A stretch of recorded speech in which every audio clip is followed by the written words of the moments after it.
It's now 6 o'clock on this Monday morning. It's Labor Day, so happy Labor Day to you all. And to you too. It is September 1st as well. We want to thank you so much for waking up with us here on CBS News Texas Mornings.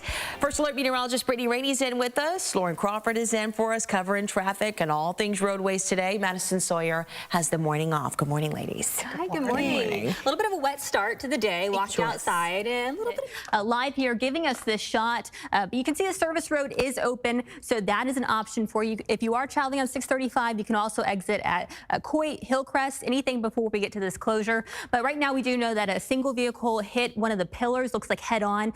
Irving police have confirmed it is deadly. They are looking to see if they have to make any repairs to the pillar. We know anytime that an overpass is involved, that could be a serious problem if there is any maintenance structure damage there. So that's going to be the main issue this morning, again, if you are traveling through Irving. I want to show you a little bit of the backup that we are seeing too, because this is really the biggest issue in Dallas County. 635 at Luna. Again, this is the westbound direction, seeing that couple miles of backup already starting to build. But other than that, the rest of Dallas County, you look good this morning. Fort Worth, I just checked, and you are accident free. But let's turn it on over to Brittany Rainey, because Brittany, we saw a lot of standing water. Increase that localized flooding threat, and it's not going to take much because the ground is so saturated out there. So we did have a lot of roadways that were closed yesterday evening because of those high rainfall totals. And where you're seeing these bright pinks, that's closer to 3 to 5 inches of radar estimated rainfall. You can see it through portions of Dallas, over into Blackwell County, even into portions of Tarrant County.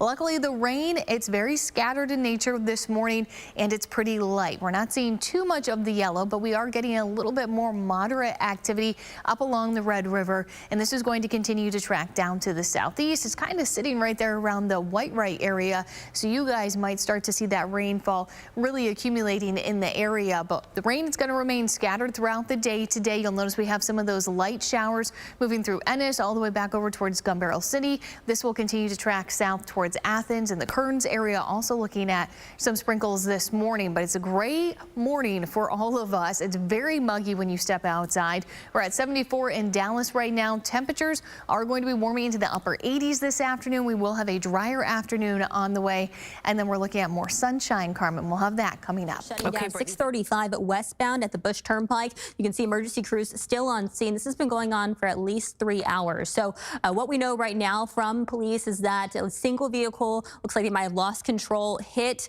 one of the barriers right here, and underneath the Bush Turnpike, which is right here where you can see cars moving. This is where the crash is blocking off the area. So the service road is open. That's good news this morning. Our photojournalist Andy Abbott, you can see, is pulled off to the side, and you can kind of see him giving us those updates. But that's really the main issue going on in Dallas County this morning. What Brittany was saying, though, if we do see some of that rain on already saturated roads later on this morning or afternoon, I want to point out a couple of areas that we saw multiple feet of water overnight. That is in the Rowlett and Garland area, especially on 635 Northwest Highway. That saw 3 feet of water, officers reported. So just keep that in mind if you are heading out the door, Labor Day travel. These are the areas that are likely to see those high water alerts going into effect. And I will check on that new crash we see in central Dallas coming up in just a little bit. Carmen. Okay, July 4th flooding, but Hoots Hall in Burleson spent last night hosting a Cajun Navy benefit concert to raise money for relief and reentry programs. When your whole day and your whole life is steeped in movies, that you don't want to go home and then watch more movies. Yeah, you don't. Yeah, we talked about that with news, but sometimes we do. Anyways, well, Denzel might have missed out on the movies this Labor Day weekend, but how much these movies generate. Absolutely. Especially with Jaws. I mean, I know that has kind of a cult following, so this is a fun way to bring in the next generation when you get to see it in theaters. And we love to see it. It's a gift that keeps on giving. It is. Time is now 6:26. We're going to be right back after this quick break. Up towards the Leonard area, and then you'll notice south of I-20 we're also looking at some scattered light rain showers, so around Bells, Whitewright, just north of Leonard. This is where we're seeing one shower just sitting in the same area. So this is what can lead to some of those flooding concerns. When you don't see it moving very much, that's when that rainfall really starts to pile up a bit, and if that happens already on saturated grounds, then it doesn't take much to see some of that flooding, and then you get those water covered roads, which you never want to try and drive through because you don't know how deep that water is. And then you can put yourself in a life-threatening situation. You can stall out your vehicle. So just don't try and drive through any water-covered roads. But that rain is pretty spotty in nature from Ennis over towards Gun Barrel City, back towards Athens and the Brownsboro area.